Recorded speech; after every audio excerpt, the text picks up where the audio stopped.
Vilniečius. Tai Vytą Rimkų ir Fulgintą Ililiauską.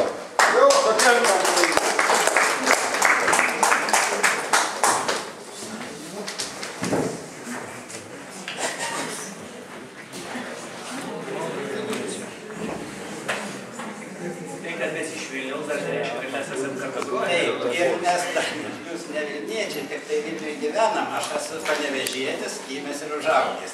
Vilniuje gyvena 40 metų. Bet pinigai tai Vilniuje lieka. Kartais būna taip, kad kolegos suseka ar kažkas, tai mes viens kitą pavaduojam. Nu, liaudies muzikantas toks yra. Tai mes su Fulgentu, atleiskit, bet grojam pirmą kartą kartu viešai, bet tiesiog pabandysim sugrojam. Na, jūs turbūt žinot, tas harmonikas yra Peterburgo harmonikas arba Peterburskos.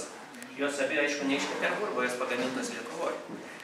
Bet jos taip vadinasi, vadinkim lietuvišką harmoniką su pavadinimu Peterburską. O sugrosim šio vieno iš tokio meistro, kuris gamino šias harmonikas, dėja ne šias, bet va ten yra viena ir kita.